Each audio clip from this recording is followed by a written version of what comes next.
تو دوستو اس ویڈیو میں ہم آپ کو اس کتاب کے بارے میں بتائیں گے، کرشمۂ اعداد۔ علم اعداد کے موضوع پر ایک حیرت انگیز کتاب۔ جیسے کہ ہمارے یہاں سے کورس کرنے والوں کو معلوم ہے کہ ہم نے 1000 کتابوں کا تعارف کرایا ہے، اور پھر ہمارے یہاں کورس میں ایک بات یہ بھی شامل ہے کہ کتابوں پر تبصرہ کیا جا رہا ہے، کس کتاب میں کس طرح کے اعمال ہیں۔ تو یہ کتاب کیونکہ علم العادات کے اوپر ہے اور اس سے بہت سی تشخیص وغیرہ کی جاتی ہے، تو اسی لیے سوال بھی کافی تھے اس کے بارے میں، تو سوچا کہ اس کے بارے میں کچھ ایک ویڈیو بنائی جائے۔ دیکھیے، اعداد کے ذریعے استخارہ، کامیابی ہوگی یا نقصان۔ علم الاعداد جو ہے یہ مستقل ایک علم ہے۔ کسی بھی حرف کو جب عدد کی طرف ہم بدلتے ہیں اور اس کو عدد میں کنورٹ کرتے ہیں ابجد حوض کے اعتبار سے، تو اسی کو علم الاعداد عام طور سے عملیات میں کہتے ہیں، اور پھر اس سے مختلف چیزیں ہم دیکھتے بھی ہیں۔ اور اس کے جو ماہرین گزرے ہیں انہوں نے یہ بھی اپنی ایک رائے رکھی ہے کہ کچھ اعداد کی آپس میں موافقت ہوتی ہے، کچھ کی مخالفت ہوتی ہے، انہوں نے اپنے تجربات ظاہر کیے ہیں۔ لیکن بعض چیزیں اس کے اندر اتنی زیادہ اٹکل کی آ گئی ہیں جس کا کوئی وجود بھی نہیں ہے اور کوئی اس کی حیثیت بھی نہیں ہے۔ دیکھیں، یہاں ایک بات کہی گئی ہے تشخیص کے بارے میں، وہ تشخیص غلط ہے۔ سب سے پہلے ہم کسی کا نام لیں گے، سائل کا نام جو آپ سے سوال کر رہا ہے، اور پھر عمر اگر صحیح معلوم نہ ہو تو اندازے سے عمر لے لیں گے، انہوں نے یہ بات لکھی ہے۔ دو بات ہو گئی، جس دن سوال کیا ہے وہ دن اس دن کے اعداد نکال لیں گے۔ مہینے کی ترتیب، دوسرا مہینہ، تیسرا، چوتھا، پانچواں کون سا مہینہ ہے، یہ قمری مہینے کی تاریخ یہ لے لیں گے۔ پھر سن ہجری کا جو چل رہا ہے، جون سے ہجری کا سن ہے 1445 47، جو بھی اس کے اعداد لے لیں گے۔ پھر قمری مہینہ جو بھی ہو اس کے پہلے حرف کے اعداد لیں گے۔ پھر سوال کے حرف گن لیں گے، اس نے جو سوال کیا ہے اس میں کتنے حرف استعمال کیے ہیں، ان کی تعداد جمع کریں گے۔ اس میں انہوں نے بہت لمبا چوڑا ایک پروسیجر دیا ہے۔ اس سب کو کیا کریں گے، کل ٹوٹل میں سے 786 گھٹائیں گے، جو باقی رہے اس کو 3 سے تقسیم کریں گے۔ یہ ہے بس بات اب یہاں سمجھنے کی۔ یہ سارا لمبا چوڑا نظام کرنے کے بعد 3 سے تقسیم کرنا ہے۔ تقسیم کے بعد اگر 1 بچے تو سوال کا جواب اچھا ہے، کامیابی کی طرف ہے، اور اگر 2 باقی رہے تو خاص کامیابی کی امید نہیں ہے، اگر کچھ نہ بچے تو سراسر نقصان کا اندیشہ ہے۔ انہوں نے یہ 3 باتیں دی ہیں، 1 بچے اچھا ہے، 2 بچے درمیانہ ہے، اور اگر کچھ بھی نہ بچے 3 سے جب تقسیم کریں گے تو اس میں ظاہر سی بات ہے یا تو 0 بچتا ہے نیچے، یا 1 یا 2 بچتا ہے، جیسے یہاں انہوں نے یہ تقسیم کر کے دکھایا ہے۔ تو اب آپ دیکھیے کہ اگر سوال کرنے والا اپنا دن بدل لے، اگلے دن پھر پوچھے وہ آ کر کہ جی آج پھر میری بارے میں چیک کر کے بتائیں، تو نتیجہ اس کا بدل جائے گا۔ اس کی کیا وجہ ہے؟ کیونکہ جو یہ تاریخ اس میں ہم نے شمار کی ہے، جب وہ بدلے گی تو ظاہر سی بات ہے یہاں عدد بدلیں گے جو کل جمع ہوئے ہیں، تو عدد بدلنے سے نتیجہ بھی بدل جائے گا۔ جی ہاں، ایک ہی بات، آج کے دن نتیجہ ناکامی کا آ رہا ہے، اگلے دن کامیابی کا آ رہا ہے۔ پھر اسی طرح اس سے اگلے دن پوچھیں گے تو برابر کا آ جائے گا، کیونکہ ایک دن کی تاریخ کا ایک عدد بڑھتا چلا جائے گا۔ تو اگر تینوں دن اس کی تشخیص ہم کریں تو تینوں دن نتیجے مختلف آئیں گے، پھر چوتھے دن واپس اسی نتیجے پر آ جائیں گے۔ تو یہ اپنی جگہ ایک جگہ ٹکتا نہیں ہے، تو اسی لیے یہ تشخیص کوئی کامیاب تشخیص نہیں ہے۔ اس کی بنیاد پر کسی کو کامیابی ناکامی کے بارے میں نہیں کہا جا سکتا۔ یہ نہایت ہی اٹکل ہے۔ بس اس کی مثال اتنی آپ سمجھ سکتے ہیں، جیسے انہوں نے 3 سے تقسیم کرنے کے لیے کہا ہے اور آخر میں یا تو 2 بچتا ہے یا 1 بچتا ہے یا 0 بچتا ہے، تو گویا آپ 3 پرچے لے لیجئے، ایک پر لکھ دیجئے کامیابی، ایک پر لکھے درمیانی، ایک پر لکھے ناکامی۔ آپ ان پرچیوں کو ڈال دیں تو 3 میں سے 1 کا اٹھائیں گے تو 1 آنا طے ہے۔ اسی طریقے سے یہاں بھی ان 3 میں سے بچنا کچھ نہ کچھ، یا تو 2 بچے گا، 1 بچے گا، 0 بچے گا، طے ہے۔ لیکن اس پرچی کے بارے میں یہ ہوتا ہے، یہ ضروری نہیں کل کو وہی پرچی اٹھے۔ اس میں یہ چیز لازم ہو جاتی ہے کہ کل کو نتیجہ بدل کر ہی آئے گا، پرسوں کو پھر بدل کر ہی آئے گا۔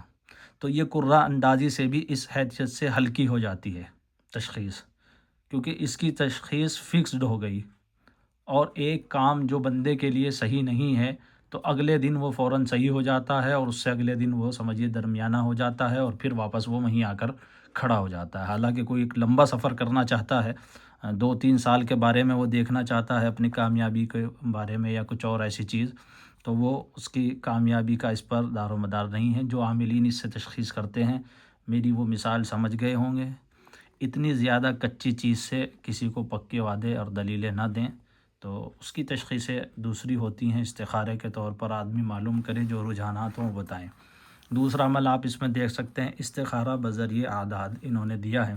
اگر کسی لڑکی یا لڑکے کے لیے یہ جانکاری مطلوب ہو کہ ان دونوں کی شادی کیسی رہے گی، تو اس کا طریقہ یہ ہے کہ لڑکا اور لڑکی دونوں کے اعداد اور ان کی ماؤں کے نام کے اعداد جمع کر کے، یعنی یہ دونوں تو جمع ہو گئے، دونوں کے لڑکا لڑکی کی نام کے اعداد جمع کر لیے، اور ان میں یوم سوال اور برائے شادی کے اعداد جمع کریں، پھر 2 سے تقسیم کر دیں۔ اگر ایک بچے تو یہ شادی غیر مناسب ہے، اور کچھ نہ بچے تو رشتہ مناسب رہے گا۔ اب یہ دیکھیے، اگر یوم سوال آج، یعنی اس استخارے کو آج کرتے ہیں، تو اس کا نتیجہ کیونکہ 2 سے ہمیں تقسیم کرنا ہے تو کچھ اور آئے گا، کیونکہ آج تاریخ کچھ اور ہے، اور اگر اگلے دن ہے تو اگلا دن کچھ اور ہے، تو اس کے اعداد جب ہم لیں گے تو پھر اگلے دن نتیجہ دوسرا آ جائے گا۔ بعض مرتبہ استخارہ 3 دن بھی کرنا پڑتا ہے، 7 دن بھی کرنا پڑتا ہے، کہیں کہیں دن بھی لگ جاتے ہیں، تو اس میں روزانہ نتیجہ بدلتا رہے گا۔ وجہ کیا ہے کہ دن بدلتا ہے، تو یوم سوال کی عدد بدلیں گے تو نتیجہ بھی آج وہ لڑکا صحیح ہے استخارے میں آ رہا، کل کو آئے گا صحیح نہیں ہے، تو اس وجہ سے اس کے استخارے کا بھی کوئی اعتبار نہیں ہے۔ امید ہے جو تھوڑے پڑھے لکھے لوگ ہیں وہ سمجھ میں آ رہی ہوگی، اور جنہوں نے عقیدت کا صرف چشمہ لگایا ہے یا زال اور مزل کا مصداق ہو رہے ہیں، خود ہی جان بوجھ کر یعنی غلط چل رہے ہیں اور غلط لوگوں کی رہبری کر رہے ہیں، ان کے میری بات سمجھ میں شاید نہ آئے۔ دیکھیے، یہ خبر صحیح ہے یا غلط، ایک انہوں نے عنوان قائم کیا ہے۔ اگر یہ معلوم کرنا ہو کہ خبر صحیح ہے یا غلط ہے، تو خبر کے اعداد نکالیں، جو بھی خبر ہے اس کے اعداد نکال لیں، اس کو لکھ کر اردو میں، اور خبر دینے والے شخص کے نام کے اعداد نکالیں۔ جس دن یہ اطلاع دی جا رہی ہے اس دن کے اعداد، پھر وہی بات آ گئی ہے، دن کے تاریخ اور ماہ اور سن کے اعداد بھی نکال کر جمع کریں۔ کل ٹوٹل کو 2 سے تقسیم کر دیں۔ تقسیم کے بعد اگر کچھ نہ بچے، خبر درست ہے، اور اگر ایک بچے تو غلط ہے۔ 2 نتیجوں پر فیصلہ کر دیا ہے۔ اب خبر دینے والا آج بھی خبر دے رہا ہے، کل کو بھی دے رہا ہے، تو اگر ہم نے اس کو آج چیک کیا تو وہ خبر غلط ہے، اور اگر اگلے دن اس کو چیک کریں تو وہی خبر جو غلط تھی کل، آج صحیح ہو جائے گی۔ دن کے بدلنے سے غلط چیز صحیح ہو جائے گی، حالانکہ جو غلط ہوتی ہے وہ غلط ہی رہتی ہے، وہ کبھی صحیح نہیں ہوتی۔ مثال کے طور پر کسی نے اتنی زیادہ غلط بات کہہ دی جو یعنی صحیح ہونے کی نتیجہ نہیں ہے، جس کا اگلے دن کے بدلنے سے بے حد ہٹی ہوئی بات کوئی کہہ دی، یا پھر کوئی اسلامک کے خلاف کوئی ایسی خبر دے دی، تو وہ تو قیامت تک صحیح نہیں ہوگی، لیکن اس میں دن بدلنے سے جو ہے وہ خبر صحیح ہو جاتی ہے۔ بہرحال یہ سب اٹکل ہے اور اندھیرے میں چھوڑے ہوئے ایک تیر ہیں۔ علم العادات کے اندر یہ چیزیں اتنی مضبوط نہیں ہیں، تو اس کے ذریعے سے کوئی خبر کی تصدیق کرے اور اس پر یقین کرے، شرعی طور پر بھی یہ درست نہیں۔ آگے آپ دیکھ سکتے ہیں، اولاد کیوں نہیں ہوتی۔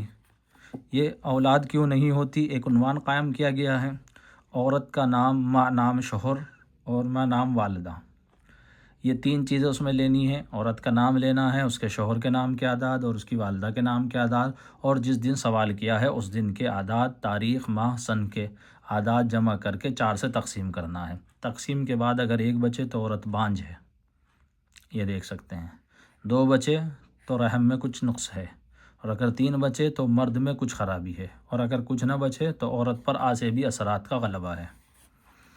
اب اس میں یعنی 4 پوائنٹ انہوں نے دیے ہیں۔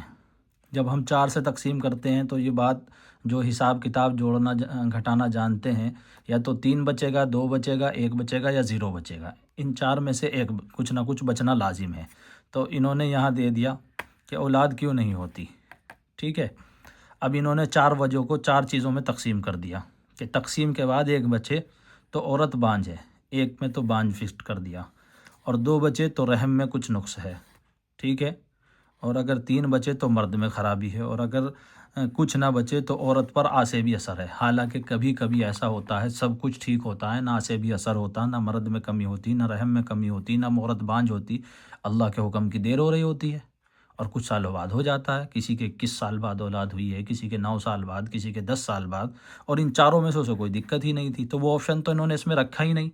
اگر ہم اس کے اعتبار سے تشخیص کرتے ہیں کہ اولاد کیوں نہیں ہو رہی ہے، اس تشخیص کے اعتبار سے، تو ایک خرابی تو اس میں یہ ہے، ان چار میں سے کوئی نہ کوئی ایک فکس آنی طے ہے اس کے بارے میں۔ عامل کیا کرے گا، ان چار میں سے کوئی ایک ضرور بتائے گا، حالانکہ یہ ضروری نہیں ان چار میں سے کوئی ایک بات ہو سکتا ہے، اللہ کی مرضی ہے، رپورٹیں نارمل ہوتی ہیں، سب چیز نارمل ہوتی ہے، آسیب بھی نہیں ہوتا۔ تو اچھا، پھر جادو کی وجہ سے بھی کبھی کبھی باندھا جاتا ہے، اور انہوں نے صرف آسیب کا کھانا اس میں رکھا ہے، جادو کا کھانا اس میں نہیں چھوڑا۔ اور بہت سی وجہ ہوتی ہے، کوک باندھ دی گئی ہے، کوک پر نظر ہے، یا پھر اور بہت سی، اور کوئی وجہ نہ بھی ہو کر صرف یہ ہے کہ اللہ تعالیٰ کو دینا ہوتا ہے وقت سے، جو اسی وقت پہ دیتے ہیں، تو وہ کوئی کھانا اس میں نہیں ہے۔ تو ایک خرابی تو اس کے اندر یہ آ گئی۔ دوسری خرابی وہی جو چلی آ رہی ہے کہ اگلے دن اگر آپ اس کو چیک کریں گے، آج چیک کیا تو پتہ لگا کہ کوک میں بانجھ، اور عورت کا بانجھ پن آ گیا، حالانکہ رپورٹوں میں عورت بانجھ ہے ہی نہیں۔ اور اگلے دن آپ چیک کریں گے تو کچھ اور رحم میں کمی آ جائے گی، پھر اگلے دن چیک کریں گے تو مرد میں کمی آ جائے گی، پھر اگلے دن چیک کریں گے تو آسے بھی اثر آ جائے گا۔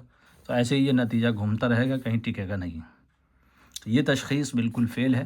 اس کی بنیاد پر کسی کو یہ کہنا کہ وہ بانجھ ہے، یا پھر کوئی فیصلہ کرنا، میں سمجھتا ہوں کہ وہ پکے عامل کی علامت نہیں ہے، یہ نہایت ہی اٹکل والی بات ہے۔ گویا 4 پرچے لکھ کر ڈال دو، ایک نہ ایک آنا تو پھر طے ہوتا ہی ہے۔ امید ہے میں جو اس کے اندر کمی ہے وہ آپ کو بتا رہا ہوں، تو شاید آپ کی سمجھ میں آ بھی رہا ہو۔ حاملہ کے پیٹ میں لڑکا ہے یا لڑکی، دیکھیے کیسی بات لکھی ہے۔ قرآن اس کے اوپر دلیل دیتا ہے کہ کوئی نہیں جانتا، پھر وہ ایک جو تفسیری باتیں ہوتی ہیں کہ الٹرا ساؤنڈ سے جو معلوم ہوتا ہے، پھر ایک آگے کی بات آتی ہے اس میں کہ یہ نیک ہے یا بد ہے، کب مرے گا، کہاں کیا ہوگا، کہ اس سے مراد یہ ہے۔ تو بہرحال اس بحث کی طرف میں نہیں جاتا۔ یہاں آپ یہ دیکھیے، حاملہ کے پیٹ میں لڑکا ہے یا لڑکی، انہوں نے ایک بات کہی ہے، گویا سمجھ لیا جائے کہ الٹرا ساؤنڈ کے قبیل کی ایک بات کہی ہے۔ تو غیب کا علم تو صرف یہ انہوں نے لکھا ہے پروردگار عالم ہی کو ہے، لیکن ذریعوں اور واسطوں اور حواس خمسہ کے توسل سے جو علم حاصل ہوتا ہے، اس پر غیب کا اطلاق نہیں ہوتا، اس لیے انہوں نے یہاں اس کی تھوڑی سی وضاحت پیش کی۔ لیکن اس کے اندر بھی وہی عیب اور کمی موجود ہے جو پچھلی تشخیصوں میں ہے، کہ اگر دن بدل کر کریں گے تو پھر کچھ اور آئے گا، اور اگلے دن کریں گے تو پھر دیکھیے یہاں انہوں نے دیا ہے نجمہ سلمہ، ان کے اعداد جوڑے، اور پھر جو ہے جمعے کے دن کے، اور بار کو بدلیں گے تو بار کے دن کے اعداد یہاں بدل جائیں گے، تو ٹوٹل بدلے گا تو پھر نتیجہ بھی بدل جائے گا۔ اسی طرح ہفتے کے دن بدلتے رہیں گے تو پھر نتیجے بدلتے رہیں گے۔ اگر آج لڑکے کا آیا ہے تو کل کو لڑکی کا، کیونکہ تین سے تقسیم کرنا ہے، پھر انہوں نے یہاں دیا ہوا بھی ہے 3 سے تقسیم کرے، اگر تقسیم کے بعد ایک باقی رہے تو انشاءاللہ لڑکا پیدا ہوگا، 2 باقی رہے تو لڑکی، اگر کچھ نہ بچے تو عورت کے لیے یا پھر بچے کے لیے خطرہ ہے۔ تو یہ ایک نارمل سی بات لکھی ہے۔ بہرحال ایک ہی دیکھیے، عورت حاملہ ہے یا نہیں، تو پھر اس کے بارے میں معلوم کرنا، عورت کا نام، اس کی ماں کے نام اور دن کے اعداد، پھر وہی دن کے اعداد جمع کر کے اس میں تاریخ، دن، سن اور ترتیب مہینے کے اعداد شامل کریں۔ یہی جو کانسیپٹ ہے، تو اس سے کیا ہوتا ہے کہ عورت، حالانکہ اگر کوئی ایک بار حاملہ ہو گئی تو اگر وہ اس کا حمل وضع یعنی نہ ہو، یا حمل اس کا نہ گرے، تو وہ 9 مہینے تقریباً اس کو حمل میں گزرتے ہیں۔ پھر اس مجمع کو 3 سے تقسیم کر دیں، تقسیم کے بعد 1 بچے تو حاملہ ہے اور 2 بچے تو حاملہ نہیں ہے، اگر کچھ نہ بچے تو حمل تھا لیکن اب نہیں ہے۔ اب وہی نقص آ جائے گا، اگلے دن اگر آپ اسے کسی اور سے چیک کرا لیں، یا ایک عامل سے کسی عورت نے آج جا کر کرایا تو اس کے بارے میں یہ آیا کہ تو حاملہ ہے، اور اگلے دن کسی اور سے کرایا اور اس نے اسی تشخیص سے کر دیا، تو وہاں نتیجہ کچھ اور آئے گا۔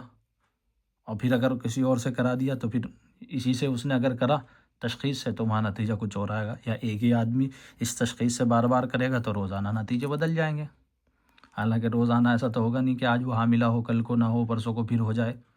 تو آپ دیکھ سکتے ہیں کتنا زبردست اس کے ایک نقص موجود ہے۔ کیا فلاں عورت کو حمل ہے؟ اب دیکھیں انہوں نے دیا ہے، اگر یہ معلوم کرنا ہو کہ فلاں عورت کو حمل ہے یا نہیں ہے، تو اس کا طریقہ یہ ہے کہ اس کا نام اور اس کی والدہ کے نام کو کے نمبر شامل کر کے اس میں دن کے عدد جمع کریں، پھر اس میں 26 کا اضافہ کر کے 3 سے تقسیم کر دیں، تقسیم کے بعد 1 باقی رہے تو حمل ہے، اگر 2 بچے تو حمل کا شبہ ہے۔ مزید تحقیقات کے لیے کسی ڈاکٹر سے رجوع کرنا چاہیے۔ بہت اچھی بات ہے۔ پھر تشخیص اس لائن کی کیوں؟ اگر صفر بچے تو حمل نہیں ہے۔ بہرحال اس کے اندر بھی وہی کمی موجود ہے، اور تمام اس کتاب کے اندر آپ کہیں تک چلے جائیں، اب یہاں دیکھیے انہوں نے یہ کمی عورت میں ہے یا مرد میں، ایک یہ تھی حمل کیوں نہیں ٹھہرتا، اسی طریقے سے یہاں یہ دیا ہے۔ تو ہر جگہ ویڈیو بہت لمبی ہو جائے گی، ہر صفحے کی اگر میں آپ کو اس کی تحقیق پیش کروں، تو ہر جگہ اس کتاب کے اندر یہ کمی ہے۔ اس کی تشخیصوں کا زیادہ اعتبار نہیں ہے، کہیں کہیں جا کر کوئی چیز مناسب اعداد علم العادات سے جو ملتی ہوئی ہے، جو قدیم علم ہے اور اس کے اندازے اور علم العادات والوں کے تجربات وہ ہیں، لیکن اکثر اور بیشتر اس میں اٹکلیں ہیں۔ اس کی تشخیص پہ اعتبار بھی نہ کیا جائے، اور اس کے ذریعے تشخیص کرنا میں سمجھتا ہوں مناسب بھی نہیں ہے۔